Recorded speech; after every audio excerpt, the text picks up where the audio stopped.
CJP के बाद अब आरक्षण हटाओ मुहिम शुरू कर दी गई है, जिसमें 56 लाख फॉलोअर्स हैं। तो क्या आरक्षण अब भारत में सबसे बड़ा राजनीतिक मुद्दा बन गया है? जानते हैं इसके बारे में वीडियो में विस्तार से। तो सबसे पहले हम देखेंगे खबर क्या है। सीजेपी यानी कि कॉकरोच जनता पार्टी के बाद अब जो है वो ये इसकी सफलता के बाद यानी कि हमारे जो पूर्व शिक्षा मंत्री हैं धर्मेंद्र प्रधान जो शिक्षा मंत्री थे, उनके इस्तीफा लेने के बाद यानी कि कॉकरोच जनता पार्टी की सफलता के बाद अब ये नई मुहिम जो है वो शुरू कर दी गई है। अगर हम मुहिम का नाम देखें तो इसको नाम दिया गया है रिजर्वेशन हटाओ यानी कि RHA। आरक्षण समाप्त करने की मांग जो है वो इसके द्वारा की जा रही है। सोशल मीडिया पर इसके प्रभाव की बात करें हम तो 56 लाख फॉलोअर्स जो हैं वो इस मुहिम से जुड़ चुके हैं अब तक।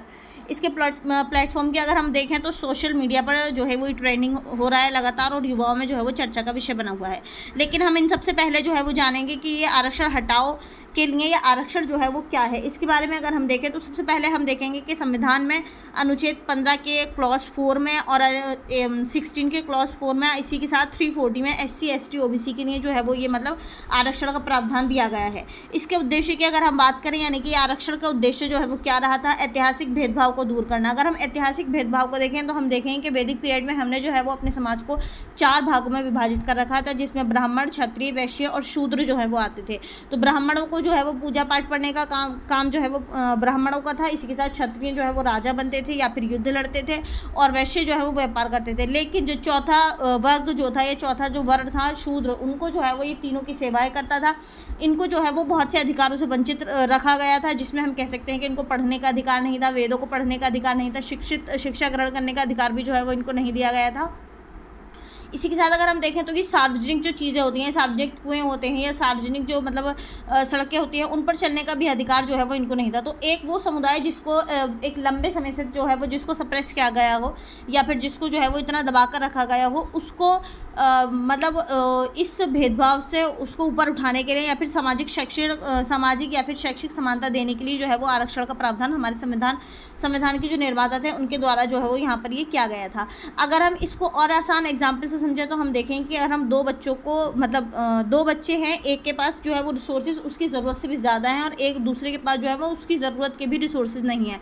अब अगर हम उनको किसी कॉम्पिटिशन में बिठाते हैं तो दोनों का जो है ये फेयर कॉम्पिटिशन नहीं माना जाएगा, जब तक कि हम दूसरे वाले के लिए कहीं ना कहीं कुछ ऐसा रिजर्वेशन या फिर कुछ ऐसी सुविधाएं जो है वो हम तो इसी भेदभाव को दूर करना जो है वो इसका उद्देश्य माना जाता है। इसके बाद अगर हम यहाँ पर देखें तो सामाजिक शैक्षिक समानता भी देने के लिए जो है वो यहाँ पर रिजर्वेशन का प्रावधान दिया गया था। अब वर्तमान स्थिति की अगर हम बात करें तो केंद्र और इसी के साथ राज्य सरकारों ने 50% तक आरक्षण जो है वो दिया है और 10% तक EWS के जो है वो दिया गया था। EWS यानी कि जो इकोनॉमिकली वीकर सेक्शन होते हैं, ये जनरल वालों के लिए दिया गया है और जो बाकी 50% का आरक्षण होता है, रिजर्वेशन होता है, वो SC ST और OBC के लिए जो है वो दिया जाता है। इसके मुद्दे की अगर हम बात करें तो अब मुद्दा उठाया जा रहा है कि आरक्षण जो है वो कब तक होगा। इसी के साथ इसका वर्सेस चल रहा है सामाजिक न्याय जो है वो इसके साथ चलते हुए अधूरा है। अब सवाल यह है कि आरक्षण हटाओ मुहिम जो है वो क्या है, इसके तर्क क्या हैं। तो सबसे पहला तर्क जो दिया जा रहा है वो है योग्यता का मुद्दा, यानी कि मेरिट के आधार पर चयन की मांग जो है वो की जा रही है। जातिगत भेदभाव को खत्म करने की मांग भी जो है की जा रही है, यानी कि आरक्षण से जाति व्यवस्था लगातार बनी हुई है। ये तर्क दिया गया है RHA की मुहिम के द्वारा, यानी कि रिजर्वेशन हटाओ की मुहिम के द्वारा। इसके अलावा अगर हम इसके आर्थिक आधार की बात करते हैं तो गरीबी के आधार पर आरक्षण हो, जाति के आधार पर जो है वो नहीं। मतलब अब जो है वो ये कहा जा रहा है कि रिजर्वेशन होना चाहिए, लेकिन रिजर्वेशन जो है वो गरीबी के आधार पर होना चाहिए, जाति के आधार पर रिजर्वेशन जो है वो ये गलत इसको माना जा रहा है। अगर हम युवा संतोष की बात करते हैं तो नौकरियों और शिक्षा में प्रतिस्पर्धा बढ़ाने से जो है वो यहाँ पर लगातार नाराजगी का विषय जो है वो ये बनी हुई है। अब सवाल ये है कि आरक्षण के लिए इतिहास से अब तक जो है वो क्या अब तक आंदोलन हुए हैं या फिर ये जो है वो पहला आंदोलन है। तो सबसे पहले हम देखेंगे SC ST का आरक्षण का इतिहास के बारे में अगर हम जानें तो 1920 से 1930 तक जब भी डॉक्टर भीमराव अंबेडकर का जो है वो दलित आंदोलन चला था, इसी के साथ पूना पैक्ट एक्ट जो है वो 1932 में यहाँ पर चला था। ये भी जो है वो आरक्षण का ही इतिहास है। मतलब यहाँ पर जो है वो मांग की गई थी रिजर्वेशन के लिए, अब जो है वो मांग की जा रही है कि रिजर्वेशन हटाओ के लिए। तो हम रिजर्वेशन के लिए मांग किए गए जो इतिहास है उसके बारे में जानेंगे। उसके बाद हम देखेंगे 1950 में में। संविधान में जो है वो अनुच्छेद 15 के क्लॉज 4 में और इसी के साथ 16 के क्लॉज 4 में और 46 में SC और ST का विरोधी प्रावधान जो है वो यहाँ पर किया गया है। मुख्य मांग की अगर हम बात करें तो सामाजिक भेदभाव, छुआछूत को खत्म करना और इसी के साथ सरकारी नौकरियों में प्रतिनिधित्व इनको करना जो है वो यहाँ पर इसकी मुख्य मांग की गई थी। अगर हम OBC के आरक्षण की बात करते हैं तो हम देखेंगे कि 1953 में काका कालेलकर आयोग ने पहली बार OBC की पहचान जो है वो की थी। इसके अलावा 1979 में मंडल आयोग के द्वारा 27% OBC आरक्षण की सिफारिश जो है वो की गई थी और 1990 में VP सिंह सरकार ने जो है वो लागू किया था मंडल आंदोलन, जिसमें पक्ष और विपक्ष के बड़े प्रदर्शन जो है वो यहाँ पर किए गए थे। इसके अलावा अगर हम देखें तो 1992 में इंदिरा साहनी केस जो काफ़ी ज़्यादा फेमस भी माना जाता है, इसमें 50% तक सीमा लगा दी गई थी। प्लस क्रीमी लेयर का सिद्धांत जो है वो यहाँ पर दिया गया था। क्रीमी लेयर को अगर हम जानेंगे तो यानी वो जो जिनके पेरेंट्स की जो मतलब रिजर्वेशन उनको मिल चुका है और वो जो है अपनी लाइफ में सेटल हो चुके हैं, उनको जो है वो क्रीमी लेयर कहा गया है। यानी उनके जो बच्चे हैं या उनकी जो आने वाली जनरेशन है उनको जो है वो उस रिजर्वेशन से हटा देना चाहिए। क्रीमी लेयर का मकसद जो है वो ये था। इसके बाद अगर हम देखें तो EWS का आरक्षण के इतिहास के बारे में हम बात करते हैं तो 2019 में 103वां संविधान संशोधन किया गया था, जिसमें आर्थिक आधार पर जो है वो 10% आरक्षण की मांग की गई थी। और ये जो 10% आरक्षण दिया गया था ये जनरल वालों के लिए दिया गया था, क्योंकि अब तक जनरल वालों के लिए जो है वो कोई भी रिजर्वेशन नहीं था, चाहे वो इकोनॉमिकली वीकर हो, फाइनेंशियली वीक हो या फिर ना हो। इसके बाद अगर हम यहाँ पर देखें तो 2022 में सुप्रीम कोर्ट ने इसको वैध ठहराया था और 3:2 का रेशियो के साथ जो है वो यहाँ पर फैसला दे दिया गया था। मांग की अगर हम बात करें तो सामान्य वर्ग के गरीबों के लिए जो है वो ये मांग की गई थी। इसके बाद हम देखेंगे यहाँ पर आरक्षण के पक्ष में जो तर्क दिए जा रहे हैं। अगर हम आरक्षण के पक्ष में दिए गए तर्कों की बात करें यहाँ पर तो सबसे पहले हम देखेंगे जो यहाँ पर दिया गया है सामाजिक न्याय। सामाजिक न्याय के बारे में अगर हम जानें तो यहाँ पर हम सबसे पहले देखेंगे कि जो 2000 साल के भेदभाव को 70 साल में ख़त्म जो है वो नहीं किया जा सकता। ये जो है वो इसके तर्क में यानी कि इसके जो रिजर्वेशन रहना चाहिए, इसके तर्क में जो पहला पॉइंट दिया गया है वो है सामाजिक न्याय। यानी कि 2000 साल से जो लगातार भेदभाव हो रहा था उसको हम सिर्फ 70 साल के जो मतलब रिजर्वेशन है उससे ख़त्म जो है वो नहीं कर सकते हैं। अगर हम इसके प्रतिनिधित्व यानी कि प्रेजेंटेशन की बात करते हैं तो प्रशासन में, न्यायपालिका में SC ST OBC की कम भागीदारी अभी भी जो है वो देखी जा सकती है। इसके आंकड़े की अगर हम बात करें तो हम देखेंगे कि अभी भी शिक्षा, संपत्ति, स्वास्थ्य में जो है वो भारी असमानता देखी जाती है। संवैधानिक दावा अगर हम देखें तो बाबा साहेब का समान अवसर का विचार जो है वो यहाँ पर संवैधानिक वादे के तौर पर जो है वो यहाँ पर लिया जाता है। इसके बाद अगर हम इसके राजनीतिक और सामाजिक असर की बात करें तो सबसे पहले हम देखेंगे ध्रुवीकरण। ध्रुवीकरण के बारे में अगर हम जानें तो समाज में सामान्य वर्सेस आरक्षित बहस जो है वो लगातार तेज हो रही है। युवा राजनीति इसके जरिए जो है वो बढ़ रही है, यानी कि सोशल मीडिया से नई पीढ़ी जो है वो जुड़ रही है। दलों में दुविधा की बात करें तो वोट बैंक वर्सेस मेरिट की बात जो है वो यहाँ पर की जा रही है, यानी कि जो राजनीतिक पार्टियां हैं उनको अपने वोट की भी चिंता है। इसके अलावा अगर हम देखें तो मेरिट की बात भी जो है वो सामाजिक स्तर पर जो है वो मेरिट की बात यहाँ पर की जा रही है। अब हम इसके पक्ष और विपक्ष के कुछ पॉइंट्स देखेंगे। सबसे पहला पॉइंट है पक्ष का सामाजिक न्याय, यानी कि 2000 साल के भेदभाव को दूर करने के लिए जो है वो ये जरूरी है। इसके विपक्ष में हम देखें तो पॉइंट दिया गया है मेरिट का नुकसान, यानी कि योग्य उम्मीदवार जो है वो पीछे रह जाते हैं रिजर्वेशन की वजह से। कहीं ना कहीं हम इसको देखें तो थोड़ा नुकसान जो है वो इसका ये मिलता है कि जो मतलब जो उम्मीदवार हैं योग्य, जो मतलब एबल स्टूडेंट्स होते हैं उनको जो है वो रिजर्वेशन ना मिलने की वजह से जो मतलब कास्ट बेस्ड रिजर्वेशन है उसकी वजह से जो है वो पीछे रह जाते हैं। इसके भी हम जो है वो अभी इसके समाधान के बारे में बात करेंगे कि इसको जो है वो हटाना चाहिए या फिर नहीं चाहिए, इसके क्या क्या पॉइंट्स निकल कर आते हैं। अगला पॉइंट हम यहाँ पर देखेंगे प्रतिनिधित्व का, यानी कि प्रेजेंटेशन का। तो SC ST OBC की प्रशासन, न्यायपालिका में कम भागीदारी जो है वो लगातार बढ़ती हुई जा रही है। जाति का जो है वो इससे बढ़ता है, यानी कि आरक्षण से जाति पहचान और मजबूत होती जा रही है। समान अवसर की अगर हम यहाँ पर बात करें तो आर्थिक और सामाजिक रूप से पिछड़े को बराबरी का मौका यहाँ पर दिया गया है। आर्थिक आधार नहीं है ये विपक्ष में कहा गया है, यानी कि अमीर SC ST को भी लाभ और गरीब सामान्य को भी जो है वो नहीं, यानी कि अमीर अगर है और SC ST में है तब भी उसको जो है वो ये रिजर्वेशन का लाभ दिया जाएगा, लेकिन अगर गरीब है और जनरल में है तो उसको जो है वो ये लाभ नहीं दिया जाएगा। संवैधानिक आधार पर अगर हम इसको देखें तो आर्टिकल 15 की क्लॉज 4 में, 16 की क्लॉज 4 में इसी के साथ स्पष्ट प्रावधान जो है वो इसका दिया गया है, यानी कि सबको एक समान जो है वो माना जाएगा, ये संविधान में जो है वो कहा गया है। इसके अलावा अगर हम यहाँ पर विपक्ष का पॉइंट देखें तो ये कहा गया है कि अस्थायी था, यानी कि संविधान निर्माताओं ने 10 साल के लिए सिर्फ इसको सोचा था। अगर हम आंकड़े की बात बात करें इसके पक्ष में तो शिक्षा, संपत्ति, स्वास्थ्य में आज भी भारी असमानता हमें देखने को मिलती है। विपक्ष की अगर हम बात करें तो आरक्षण के लाभ कुछ ही परिवार जो है वो अभी भी ले रहे हैं। ऐसा हमने देखा है कि हम देखते हैं कि अभी भी जो है वो आरक्षण का, रिजर्वेशन का लाभ जो है कुछ फैमिलीज़ को ही जो है वो अभी मिल रहा है, सबको नहीं मिल रहा है। अब आरक्षण हटने पर पड़ने वाले प्रावधान उनकी अगर हम बात करें यानी कि प्रभाव क्या क्या रहेंगे अगर हम आरक्षण को हटाते हैं, तो इसके बारे में हम देखेंगे इसके कुछ सकारात्मक यानी कि पॉजिटिव और कुछ निगेटिव इम्पैक्ट पड़ने वाले हैं। अगर हम पॉजिटिव इम्पैक्ट की बात करें तो मेरिट लिस्ट जो है वो मेरिट बेस बढ़ जाएगी, यानी कि योग्यता के आधार पर चयन जो है वो सिलेक्शन जो है वो एबिलिटी के आधार पर किया जाएगा, ना कि रिजर्वेशन के आधार पर। अगर हम जातिगत भेदभाव कम करने की बात करते हैं यहाँ पर, तो इसको हम देखेंगे कि यहाँ पर जो है वो आरक्षण की वजह से जाति जिंदा है, ऐसा जो है वो किया जा रहा है।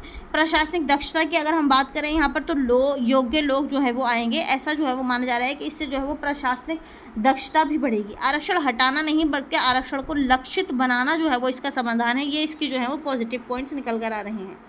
अगर हम इसके निगेटिव पॉइंट की बात करें तो निगेटिव पॉइंट निकल कर आ रहा है प्रतिनिधित्व खत्म, यानी कि रिप्रेजेंटेशन खत्म। नकारात्मक प्रभाव निकल रहा है बचाव पक्ष के तर्क में है ये, यानी कि SC ST और OBC की सरकारी नौकरियों में भागीदारी 5% से भी नीचे जो है वो गिर सकती है।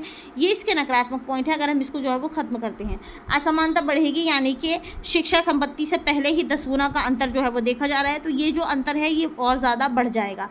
इसके अगर हम सामाजिक तनाव की बात करते हैं तो शिक्षा संपत्ति से पहले 10 गुना का अंतर जो है वो देखा जा रहा था। सामाजिक तनाव की अगर हम बात करें तो आंदोलन, हिंसा और भारत जैसी जो स्थिति है वो बन जाएगी, भारत बंद जैसी स्थिति हमें देखने को मिलेगी।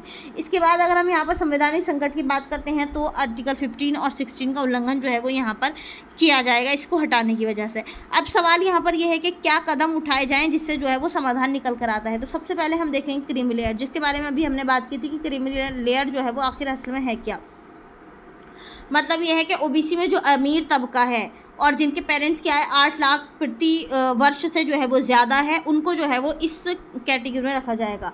क्रीमी लेयर को आरक्षण जो है वो नहीं मिलेगा, सिर्फ गरीब OBC को ही मिलेगा, जिससे मतलब ये हम कह सकते हैं कि एक तरीके से फेयर कंपटीशन या फिर फेयर रिजर्वेशन का जो पॉइंट है वो यहाँ पर हमें देखने को मिलेगा। अगर हम इस पर सुप्रीम कोर्ट का मत देखें तो 1992 में इंदिरा साहनी केस में लागू इसको किया गया था। 2020 में सुप्रीम कोर्ट ने कहा है कि इसे SC ST पर भी जो है वो लागू करने का विचार यहाँ पर किया जाए। इसके बाद अगर हम इसके अन्य समाधान की बात करते हैं तो EWS की तरह आय प्लस संपत्ति के आधार पर जो है वो यहाँ पर आर्थिक आधार पर किया जाएगा। इसके बाद अगर हम यहाँ पर देखें तो हम देखेंगे समय सीमा, यानी कि हर 10 साल में समीक्षा जो है वो यहाँ पर की जाएगी और किसे अब ज़रूरत जो है वो नहीं रहेगी, किसे अब ज़रूरत नहीं है, ये हर 10 साल में जो है वो यहाँ पर रिव्यू किया जाएगा। अगर हम शिक्षा प्लस कौशल की बात करते हैं यानी कि एजुकेशन और स्किल्स की, तो आरक्षण के साथ जो है वो स्कूल में मदद यहाँ पर की जानी चाहिए। निजी क्षेत्र की अगर हम बात करें, कॉर्पोरेट में भी विविधता की नीति हमें यहाँ पर देखनी चाहिए। जो है कुछ अन्य समाधान हमें देखने को मिल रहे हैं। इसके बाद इस सब में जो है वो सुप्रीम कोर्ट का क्या कहना है, अगर हम ये पॉइंट देखते हैं की जजमेंट क्या है, तो इंदिरा साहनी केस 1992 में जो है वो ये डिसाइड किया गया था कि यहाँ पर जो है वो 50% तक की सीमा तय की जाएगी, प्लस क्रीमी लेयर जो है वो यहाँ पर लाया जाएगा। नागराज 2006 के केस की अगर हम बात करें तो यहाँ पर 3 शर्तें जो है वो की गई थी। यहाँ पर 3 शर्तें जो है वो की गई थी, जिसमें पिछड़ापन था, अपर्याप्तता थी और प्रतिनिधित्व दक्षता था। इसके बाद अगर हम यहाँ पर देखें तो यहाँ पर हम देखेंगे जर्नल सिंह का जो केस निकल कर आया था 2018 का ये केस है। SC ST में क्रीमी लेयर नहीं पर डेटा जो है वो ज़रूरी यहाँ पर किया गया है। इसके बाद अगर हम यहाँ पर देखें तो हम देखेंगे EWS 2022 में ला गया है। आर्थिक आधार पर आरक्षण जो है वो यहाँ पर संवैधानिक इसको किया गया है, यानी कि जो फाइनेंशियली है इसको जो है वो किया जाएगा। इसके मतलब जो फाइनेंशियली वीकर सेक्शन है जनरल में भी, उनको जो है वो ये रिजर्वेशन दिया जाएगा। आरक्षण गरीबी हटाने का प्रोग्राम नहीं बल्कि सामाजिक भेदभाव को दूर करने का जो है वो यहाँ पर उपाय है। इसके बारे में ऐसा जो है वो किया जा रहा है। अगर हम इसको जो है वो देखें, इसके पॉलिटी से या फिर जो मतलब कुछ मुख्य जो निकल कर आ रहे हैं कि UPSC पर्सपेक्टिव से क्या ये ज़रूरी है, तो बिल्कुल ज़रूरी है। इसके बारे में हम देखेंगे। सबसे पहले हम देखेंगे कि GS 1 में जो है वो ये रिलेट करता है इंडियन सोसाइटी से। इसके बारे में हम देखें तो यहाँ पर निकल कर आया है सामाजिक असमानता, यानी कि जाति, वर्ग, लिंग के आधार पर जो है वो भेदभाव आज भी किया जाता है। इसके बारे में जो है वो हम यहाँ पर ये रिलेट करेगा GS 1 में इंडियन सोसाइटी से। अगर हम सामाजिक आंदोलन की बात करते हैं तो सोशल मीडिया से नए तरह के प्रोटेस्ट जो है वो शुरू हो रहे हैं। CGP से अब जो है वो आरक्षण हटाओ तक का काम किया जा रहा है। अब यहाँ पर सवाल यह है, क्या भारत जाति मुक्त समाज बन पाया है? अभी भी सवाल जो है ये बना हुआ है। इसका जवाब जो है वो हम अपने या फिर ग्राउंड लेवल पर अगर हम देखें तो कहीं ना कहीं अभी भी हम इसको जो है वो नकार सकते हैं। इसके बाद हम यहाँ पर देखेंगे GS2 में पॉलिटी और गवर्नेंस से जो है वो ये रिलेट करेगा, जिसमें पहला पॉइंट निकल कर आ रहा है संवैधानिक प्रावधान, यानी कि आर्टिकल 14 में समानता का अधिकार दिया गया है। इसके वर्सेस में दिया गया है आर्टिकल 15, 16 में जो है विशेष प्रावधान भी यहाँ पर दिए गए हैं।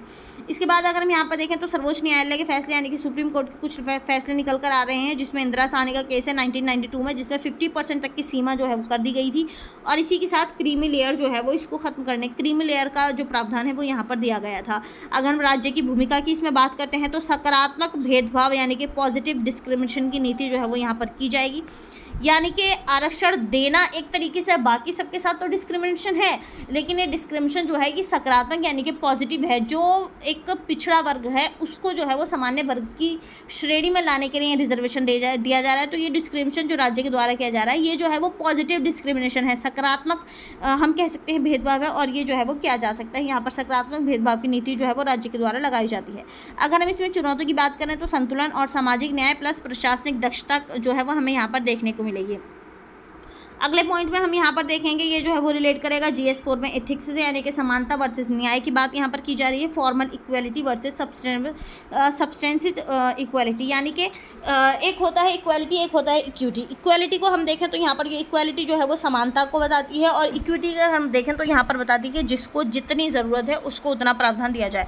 इसको हम देख सकते हैं, यानी कि अगर कोई है एक मतलब बीच में एक बैरियर लगा हुआ है और हमें जो है वो दूसरी साइड देखना है। अब एक जो है वो तो अपनी जो खुद की हाइट है उसके बेस पर जो है वो देख सकता है दूसरी साइड, लेकिन जो दूसरा है उसको जो है वो उसकी हाइट कम है, उसको देखने के लिए जो है वो हमें कोई ना कोई बॉक्स उसको प्रोवाइड करवाना पड़ेगा जिस पर वो खड़े होकर जो है बैरियर की दूसरी साइड देख सके। तो यहाँ पर पहले वाले को ना देना और दूसरे वाले को देना, ये जो है वो मतलब एक तरीके से हम कह सकते हैं ये इक्विटी है, यानी कि दोनों को एक समान लाने के लिए जो है वो दूसरे वाले को हमने बॉक्स जो है वो प्रोवाइड किया है। इसको हम दूसरे पॉइंट से देखेंगे समावेश के आधार पर, यानी कि कमजोर वर्ग को मुख्य धारा में लाना, इसकी नैतिक जिम्मेदारी जो है वो यहाँ पर बताई जा रही है। इसके बाद अगर हम आगे की राह और कुछ निष्कर्ष के बारे में बात करें तो सबसे पहले हम देखेंगे समाधान के बारे में, यानी कि आरक्षण प्लस आर्थिक विकास प्लस शिक्षा की गुणवत्ता जो है वो साथ साथ चलनी चाहिए, यानी कि आरक्षण हो लेकिन उसी के साथ आर्थिक विकास को जो ध्यान में रखते हुए ये आरक्षण देना चाहिए, और शिक्षा की गुणवत्ता के साथ भी जो है वो इसको मिलाना चाहिए। डेटा ज़रूरी है, यानी कि किस वर्ग को अभी भी मदद चाहिए ये डेटा जो है वो ज़रूर होना चाहिए, और इसी के बेस पर यानी कि किसको मदद की ज़रूरत है, किसको इक्विटी के बेस पर हमें जो है वो रिजर्वेशन देना है, इसका डेटा जो है वो हमारे पास होना चाहिए।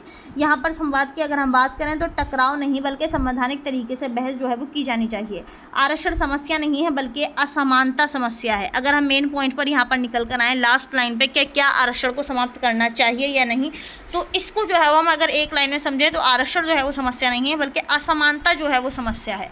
असमानता को खत्म करने के लिए अगर आरक्षण दिया जा रहा है तो वो ठीक है। तो आज के लिए इतना ही, मिलते हैं नेक्स्ट वीडियो में, तब तक के लिए बाय, थैंक यू।